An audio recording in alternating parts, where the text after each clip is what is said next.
So today I want to work on pelvic floor relaxation. So this is really good for people who have a lot of stress or have pelvic pain. So things like pain with sex, pain with bowel or bladder function, or maybe even pain at rest. So I'm going to go through a lot of different poses that help in yoga terms open up the hips.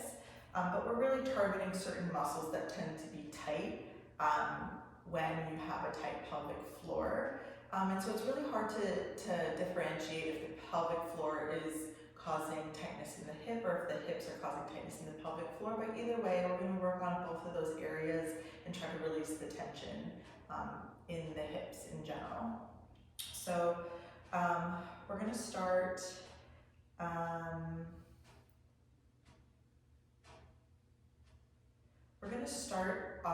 down on the ground, and then we'll work our way up. So depending on how hard it is for you to relax in some of these positions, you may choose some of these over others, and that's totally okay. So I'm just going to go through a lot of different ones, but there's varying levels of relaxation, and it also kind of depends on your ability to sense what's going on in your pelvic floor. So if anything doesn't feel comfortable, feel free to omit this pose or modify it in any way that you can, and I'll try to give some variations of the postures if there are any, depending on what your goal is.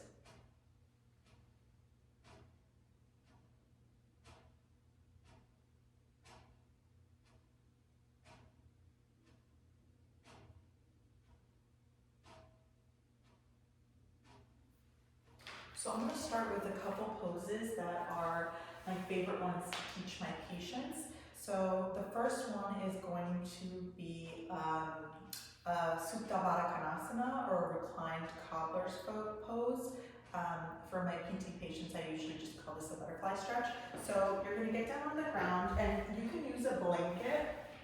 I really like having blankets. So you're going to bring your soles of your feet together and come to lie on your back. You can come to lie on your back and then bring your feet together. So this position here is gonna help you find length in your groin, your inner thighs. And you're gonna use your breath in all of these poses just to breathe. So for some people, this position isn't comfortable, especially if they have really tight adductors. So using a block to support the outer thighs, or even two blankets rolled up, or anything that you have can be very, very comfortable. So that being said, this position, if it's comfortable for you, can be done in sitting as well. And so if you can't find a nice erect spine, you're going to sit up on a blanket or a block or two blankets so that you can find that nice neutral spine. And then again, from here, if you want to support your hips, you're welcome to. The next pose, so if we get back down on the ground, that I really like is a happy baby. And so I'm just going to show you two different versions of the happy baby. So version one is we're going to be hugging the knees out to each side. And this is a modified happy baby. So for some people, this can be very comfortable. If for any reason your knees don't feel good when you squeeze them like this, you can definitely grab the backs of your thighs. So just find something that's comfortable for you. If you have a full happy baby in your practice where you can reach for the outer edges of the feet, you're welcome to do so. But if you're in this position, just make sure you're drawing your tailbone down so that your back is nice and flat. So this gets a little bit more into the back of the thighs, the hamstrings, and you're still working on your inner thighs. Obviously your upper body is a little bit more active compared to Baddha Konasana. And again, you just breathe here.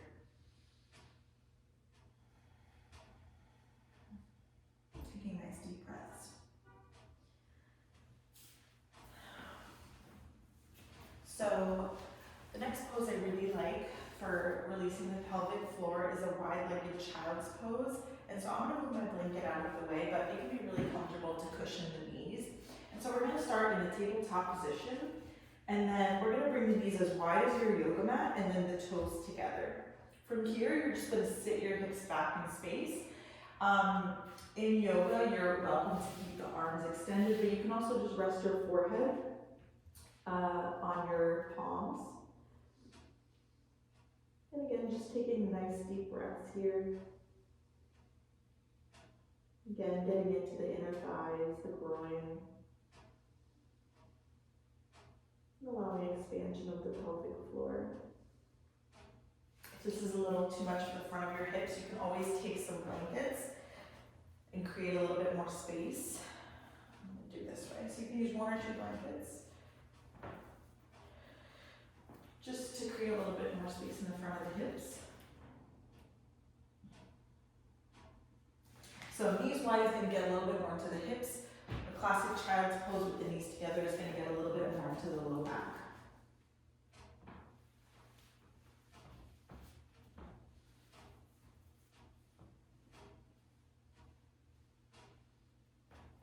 The next position I like to teach my patients is malasana, or a deep squat. So usually I like to get into this one from standing, and so there's so many different variations of this pose, but we'll start with the most basic.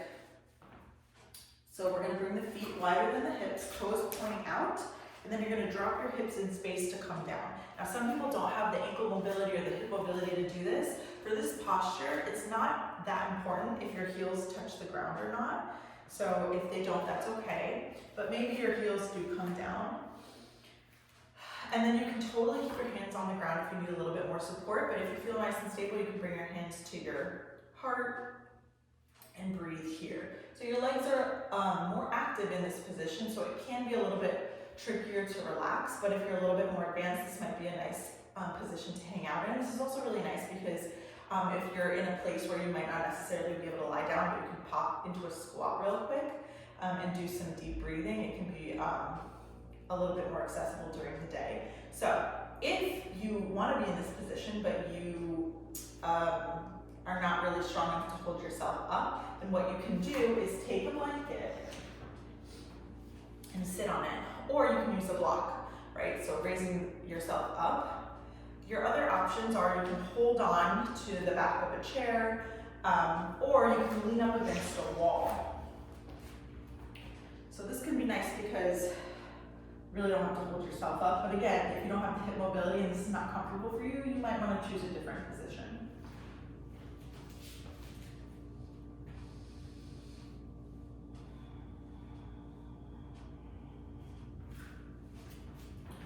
So a cat-cow can be really nice with the feet or the knees hip-width apart and finding length through the abdominals as you inhale. And we're going to find an opening of the pelvis. So imagine your sit bones are spreading apart, right? Like you're sticking your tail up in the air. This is going to be a nice position. So obviously during cat-cow, you're moving in and out, but you're really going to be able to find that pelvic relaxation and the length of the abdominals during the cow portion of cat-cow. So from your tabletop position, you can come into a crescent lunge. And so this is really nice for opening up, again, the front of your hips and your lower abdominals. So in this position, especially if you're trying to get that relaxation, you can definitely keep your hands down, or you can lift yourself on blocks. If you want to challenge yourself a little bit more, you can see if you can find that, that length while you're in the full crescent lunge. So our breath, regardless of the position, is going to be that tool that helps us find that pelvic lengthening. But the more active your body is and the more active your legs are, the more challenging that's going to be for you. Which is why it's nice to just have that awareness, because if you don't have that awareness, it can be really hard to sense what's happening in your pelvic floor, especially as the movement or the posture gets more complicated.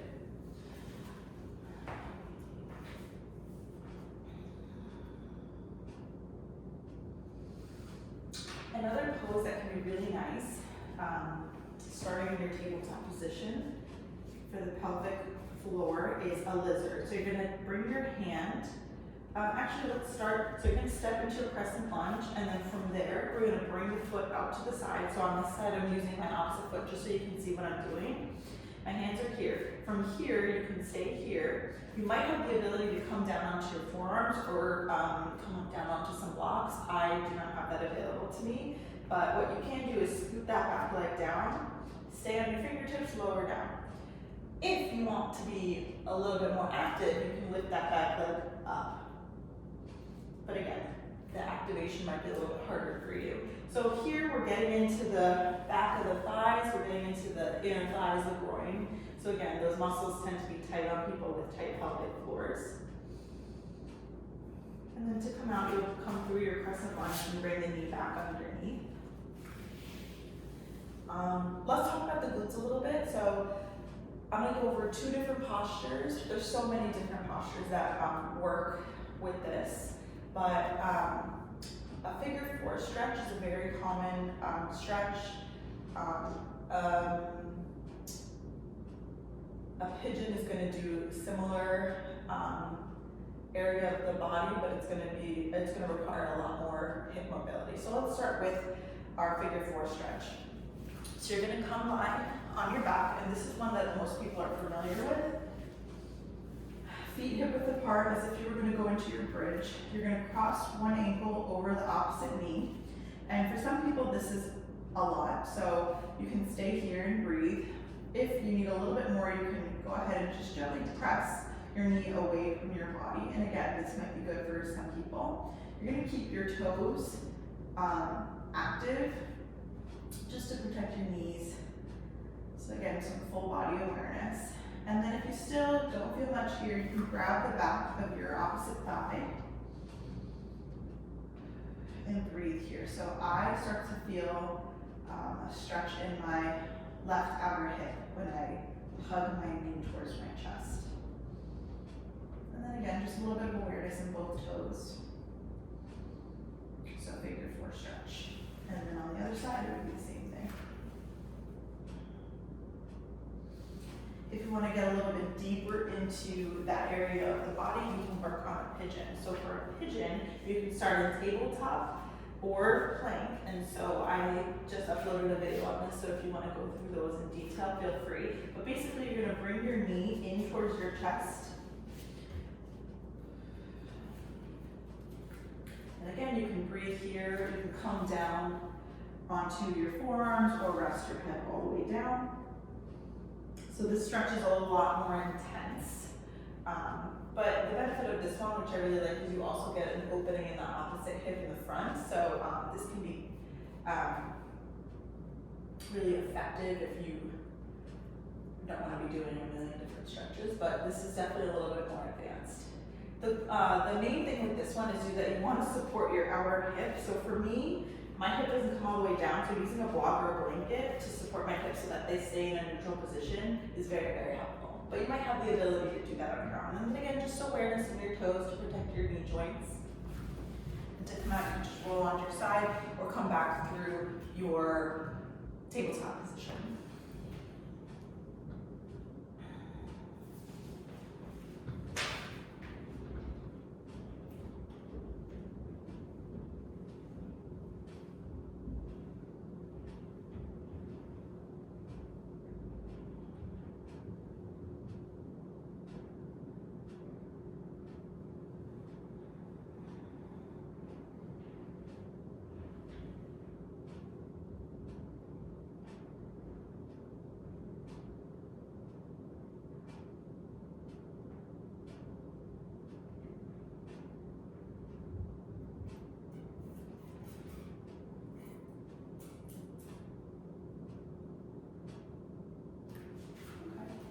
That's going to be it for now. There are a lot of different postures in standing that help open up the inner thighs and the back of the legs, but I think I'm going to hold off on those and incorporate them into the strong pelvic floor, the pelvic floor strength video, because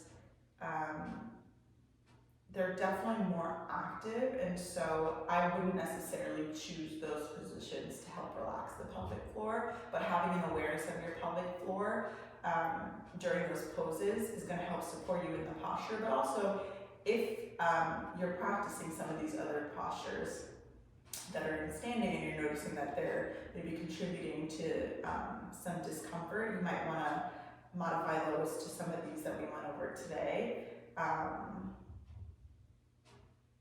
Yeah, so let me know if you have questions or comments, and I'll record another video soon